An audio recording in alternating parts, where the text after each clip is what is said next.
2020 não está sendo um ano nada fácil, né?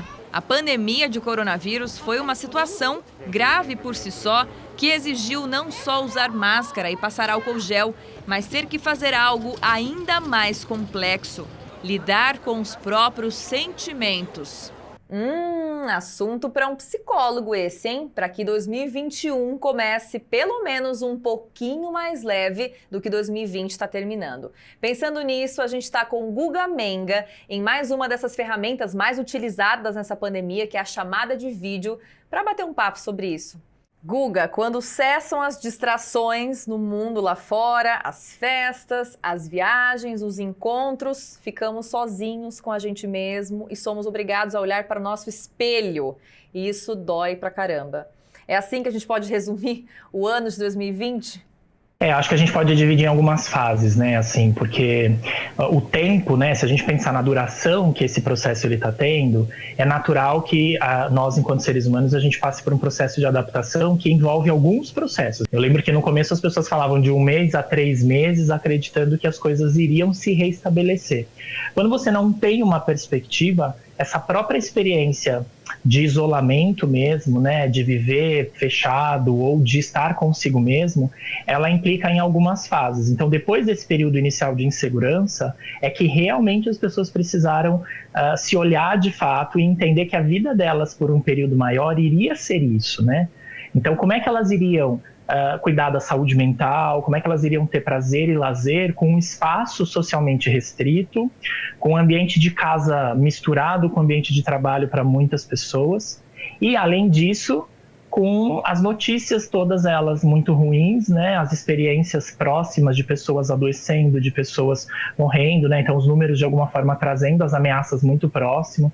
Então eu falo que, na verdade, essa é uma experiência que evidencia os nossos recursos, o quanto a gente tem recurso e o quanto a gente não tem recurso. E para muita gente o sentido de felicidade também teve que mudar esse ano, né? Quem esperava as férias para ser feliz teve que aprender a ser feliz em casa. Quem esperava uma grande viagem teve que encontrar no dia a dia uma pequena felicidade. Esse foi um dos maiores desafios dessa pandemia, ou melhor, está sendo ainda?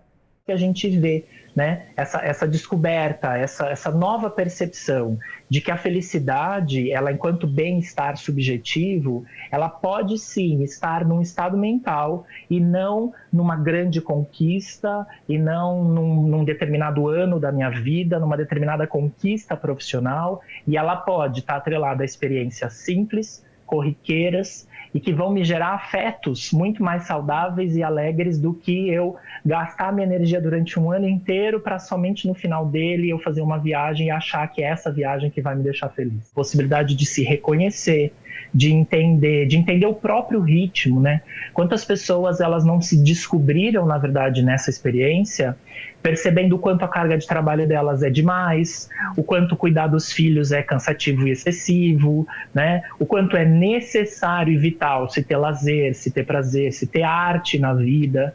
Então essas oportunidades de reavaliação, de reorganização, elas são extremamente importantes e são grandes oportunidades. O quanto cada um vai aproveitar essas oportunidades e torná-la, né, realmente esse desenvolvimento, é que é uma experiência muito pessoal, muito individual.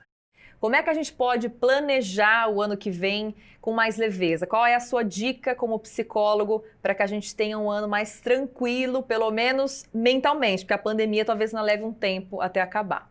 A primeira coisa é a gente rever a nossa condição coletiva, né? O quanto a gente de fato está disposto a se colocar no lugar das pessoas e lutar de fato por uma igualdade social onde todos possam ter as mesmas condições para continuarem um processo de desenvolvimento.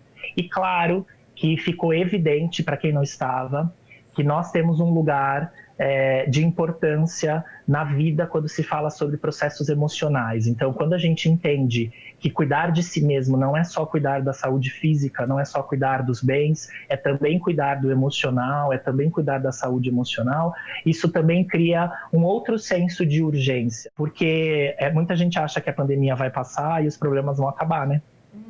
E, na verdade, não, assim, a pandemia é a nossa projeção problemática de hoje, mas amanhã vão vir outras.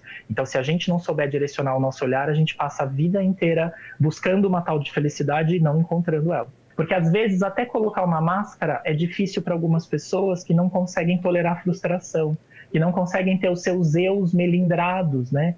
Então, para uma sociedade futura, talvez para o próximo ano, eu acho que são esses dois pontos, o senso de coletivo e cuidar dos processos emocionais.